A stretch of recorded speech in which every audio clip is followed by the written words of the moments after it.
السلام علیکم۔ امید کرتی ہوں کہ آپ سب لوگ خیریت سے ہوں گے۔ آج 1 جنوری 2021، نیا سال، پہلا دن۔ اللہ سے دعا ہے کہ یہ سال اور ہر آنے والا سال ہم سب کے لیے عافیت کا سال ہو، ہر لحاظ سے، ایمان، صحت، مال، اولاد، سب کچھ۔ آمین۔ آج جو میں آپ کو سنانے والی ہوں، انشاءاللہ آپ کو وہ بھی بہت اچھا لگے گا اور آپ کی سوچ ضرور ایک نئی جانب منتقل ہوگی۔ پہلا ٹاپک ہے خدا کی موجودگی کا تجربہ۔ اپولو 15 میں امریکہ کے 3 خلاباز چاند پر گئے تھے۔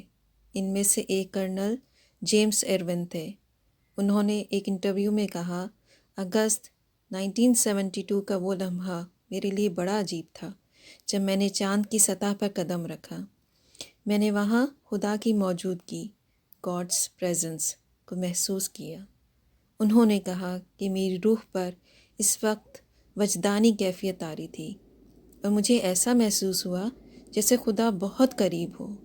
خدا کی عظمت مجھے اپنی آنکھوں سے نظر آ رہی تھی۔ چاند کا سفر میرے لیے صرف ایک سائنسی سفر نہیں تھا، بلکہ اس سے مجھے روحانی زندگی نصیب ہوئی۔ کرنل جیمز ایروین کا یہ تجربہ کوئی انوکھا تجربہ نہیں۔ حقیقت یہ ہے کہ اللہ نے جو کچھ پیدا کیا ہے وہ اتنا حیرت ناک ہے کہ اس کو دیکھ کر آدمی خالق کی صنائیوں میں ڈوب جائے۔ تخلیق کے کمال میں ہر آن خالق کا چہرہ جھلک رہا ہے، مگر ہمارے گرد و پیش جو دنیا ہے اس کو ہم بچپن سے دیکھتے دیکھتے عادی ہو جاتے ہیں۔ اس سے ہم اتنا مانوس ہو جاتے ہیں کہ اس کے انوکھے پن کا ہم کو احساس ہی نہیں ہوتا۔ ہوا اور پانی اور درخت اور چڑیا، غرض جو کچھ بھی ہماری دنیا میں ہے، سب کا حد درجے عجیب ہے۔ ہر چیز اپنے خالق کا آئینہ ہے، مگر عادی ہونے کی وجہ سے ہم اس کے عجوبے پن کو محسوس نہیں کر پاتے۔ مگر ایک شخص جب اچانک چاند کے اوپر اترا اور پہلی بار وہاں کے تخلیقی منظر کو دیکھا تو اس کے خالق کو محسوس کیے بغیر نہ رہ سکا۔ اس نے تخلیق کے کارنامے میں اس کے خالق کو موجود پایا۔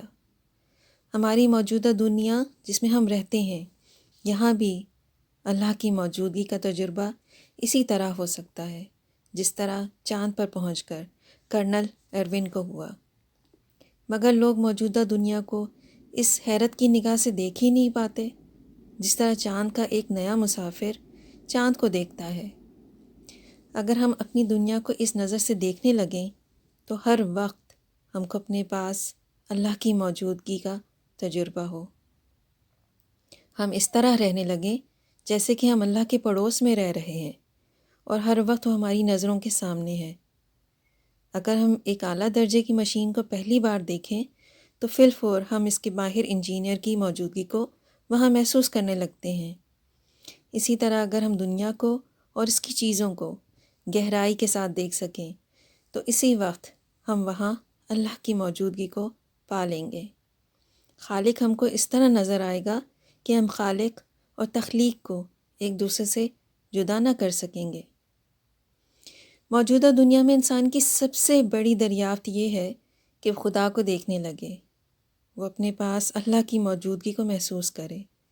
اگر آدمی کا احساس زندہ ہو تو سورج کی کرنوں میں اس کو خدا کا نور جگمگاتا ہوا دکھائی دے گا۔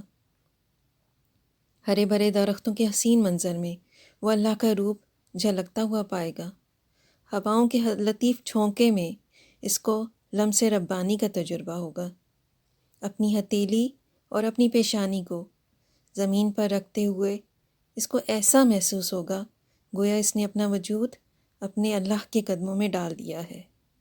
اللہ ہر جگہ موجود ہے، بشرطے کہ دیکھنے والی نگاہ آدمی کو حاصل ہو جائے۔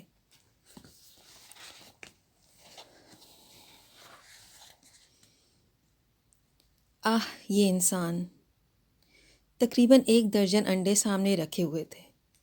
بظاہر سب انڈے تھے، سب اوپر سے دیکھنے میں اچھے لگتے تھے، مگر جب توڑا گیا تو ایک کے بعد ایک سب خراب نکلتے چلے گئے۔ آخر میں یہ معلوم ہوا کہ ان میں سے کوئی بھی اچھا نہ تھا۔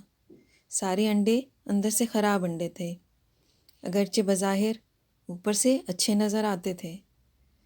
ایسا ہی حال آج کل کچھ انسانوں کا ہو رہا ہے۔ بظاہر دیکھنے میں ہر آدمی آدمی ہے، وہ عمدہ کپڑے پہنے ہوئے ہے، وہ خوبصورت باتیں کرتا ہے، اوپر سے ہر آدمی اچھا آدمی معلوم ہوتا ہے۔ ہر آدمی کے پاس اپنے کارناموں کی نہ ختم ہونے والی داستانیں ہیں، مگر جب تجربہ کیجئے تو معلوم ہوتا ہے کہ وہ اندر سے کچھ اور تھا۔ اوپر کے خوبصورت خول کے اندر ایک انتہائی بدحیت اور بالکل مختلف قسم کا انسان چھپا ہوا تھا۔ جب کسی سے لین دین ہوتا ہے، جب کوئی واقعی معاملہ پڑتا ہے، جب شکایت اور تلخی کا کوئی موقع سامنے آتا ہے، جب کسی کے مفاد اور مصلحت پر ضرب پڑتی ہے، تو اس وقت معلوم ہوتا ہے کہ اندر کا اصلی انسان وہ نہ تھا جو اوپر سے دکھائی دے رہا تھا۔ خوبصورت کپڑوں کے اندر جو چیز چھپی ہوئی ہے وہ گندگی کے سوا اور کچھ نہیں، خود غرضی، سطحیت، ظاہرداری، فخر، حسد، غرور، موقع پرستی، تعصب، استحصال، یہی وہ چیزیں ہیں جو لوگ اپنے خوبصورت جسموں کے اندر چھپائے ہوئے ہیں۔ ہر آدمی بظاہر اچھا انڈا ہے، مگر توڑنے کے بعد ہر آدمی خراب انڈا ہے۔ یہی آج کے انسان کی دنیا ہے۔ گہرائی کے ساتھ دیکھیے تو آج کی دنیا میں صرف دو چیزیں نظر آتی ہیں، دکھ کی آہیں یا ظلم کے کہے۔ کچھ لوگ بے انصافیوں کا شکار ہو کر آہیں بھر رہے ہیں، اور کچھ لوگ اپنے حیوانی ارادوں کی تکمیل کر کے فتح کے کہے لگا رہے ہیں۔ کچھ لوگ بے شعوری کے گڑھے میں پڑے ہوئے ہیں، اور کچھ لوگ بے حسی کے گڑھے میں۔ مگر یہ صورت باقی رہنے والی نہیں۔ بہت جلد وہ وقت آنے والا ہے جب کہ انسان اپنے آپ کو ایک اور دنیا میں پائے گا، ایک ایسی دنیا جہاں فیصلے کا اختیار سارا کا سارا خدا کو ہوگا، نہ کہ انسان کو۔ اگلا عنوان ہے الٹا رخ۔ اس کو پڑھ کر مجھے بہت مزہ آیا، امید ہے آپ کو بھی اچھا لگے گا سن کر۔ ایک مولوی صورت آدمی ایکسپریس ٹرین کی فرسٹ کلاس میں داخل ہوا۔ اس کے سوا کیبن میں 3 اور مسافر تھے، اور تینوں پورے معنوں میں مسٹر تھے۔ مذکورہ مسافر کے سادہ لباس اور اس کے چہرے کی شرعی داڑھی نے اس کو اس ماحول میں اجنبی بنا دیا۔ کئی اسٹیشن گزر گئے، تینوں مسٹر آپس میں باتیں کرتے رہے، مگر کسی نے مولوی کی طرف رخ نہیں کیا۔ مولوی شاید ان کے نزدیک اس قابل نہ تھا کہ اس سے بات کی جائے۔ آخر مولوی نے یہ کیا کہ اگلے اسٹیشن پہ ایک انگریزی اخبار خریدا اور اس کو ہاتھ میں لے کر الٹی طرف سے دیکھنے لگا۔ مسٹر صاحبان یہ منظر دیکھ کر ہنس پڑے۔ ایک شخص نے دوسرے سے انگریزی میں کہا، اس مولوی کو دیکھو، الٹی طرف سے اخبار پڑھ رہا ہے۔ دوسرا بولا، یہ شخص جب انگریزی نہیں جانتا تو اس کو خواہ مخواہ انگریزی اخبار خریدنے کی کیا ضرورت تھی؟ مسٹر صاحبان کو یقین تھا کہ مولوی ان کی گفتگو کو سمجھ نہیں رہا ہے۔ ان کو معلوم نہ تھا کہ مولوی ان سے زیادہ انگریزی جانتا ہے۔ اس کے بعد مولوی ان کی طرف مخاطب ہوا اور انگریزی زبان میں مسلسل بولنا شروع کیا۔ اس نے انگریزی میں کہا، کیا یہ کوئی قانونی جرم ہے کہ اخبار کو الٹی طرف سے پکڑا جائے؟ آخر آپ نے کیسے سمجھ لیا کہ میں انگریزی زبان نہیں جانتا؟ اس کے بعد اس نے گفتگو کو دوسری طرف موڑ دیا۔ اس نے کہا، ایک اخبار کو الٹی طرف سے پکڑنا آپ کو اتنا عجیب معلوم ہوا، مگر معاف کیجئے، آپ اور آپ جیسے بے شمار لوگ پوری زندگی کو الٹی طرف سے پکڑے ہوئے ہیں۔ زندگی کو غیر مادی مقصد کی طرف سے پکڑنا چاہیے، اور لوگ جو اس کو مادی مقصد کی طرف سے پکڑے ہوئے ہیں، اس کو روح کی طرف سے پکڑنا چاہیے، اور لوگ اس کو جسم کی طرف سے پکڑے ہوئے ہیں۔ زندگی کو دیکھنے کا صحیح رخ یہ ہے کہ اس کو آخرت کی طرف سے دیکھا جائے، مگر لوگ اس کو دنیا کی طرف سے دیکھ رہے ہیں۔ ہمارا سب سے اہم مسئلہ موت ہے، مگر تمام لوگ زندگی کو سب سے اہم مسئلہ بنائے ہوئے ہیں۔ صحیح بات یہ ہے کہ خدا کی نظر سے انسان کو دیکھا جائے، مگر آج سارے لوگوں کا یہ حال ہے کہ وہ انسان کی نظر سے اللہ کو دیکھ رہے ہیں۔ اخبار کا الٹا رخ ہر ایک کو ہی دکھائی دے رہا ہے، اور زندگی کا الٹا رخ کسی کو نظر نہیں آتا۔ کیسے عجیب ہیں وہ لوگ جو اپنے آپ کو دیکھنے والا سمجھتے ہیں، مگر ان کو وہی چیز نہیں دکھائی دیتی جس کو انہیں سب سے زیادہ دیکھنا چاہیے۔ آج کا آخری ٹاپک، دعا۔ میرے لیے بائیسائیکل خرید دیجیے، ایک غریب خاندان کے لڑکے نے اپنے باپ سے کہا۔ باپ کے لیے بائیسائیکل خریدنا مشکل تھا، اس نے ٹال دیا۔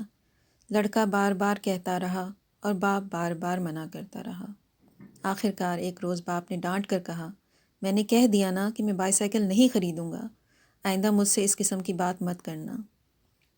یہ سن کر لڑکے کی آنکھوں میں آنسو آ گئے۔ کچھ دیر تک چپ رہا، اس کے بعد روتے ہوئے بولا، آپ ہی تو ہمارے باپ ہیں، پھر آپ سے نہ کہیں تو اور کس سے کہیں؟ اس جملے نے باپ کو تڑپا دیا۔ اچانک اس کا انداز بدل گیا۔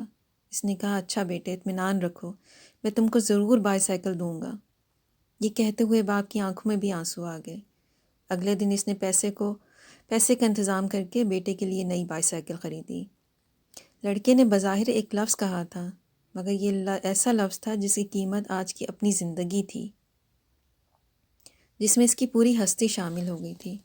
اس لفظ کا مطلب یہ تھا کہ اس نے اپنے آپ کو اپنے سرپرست کے آگے بالکل خالی کر دیا ہے۔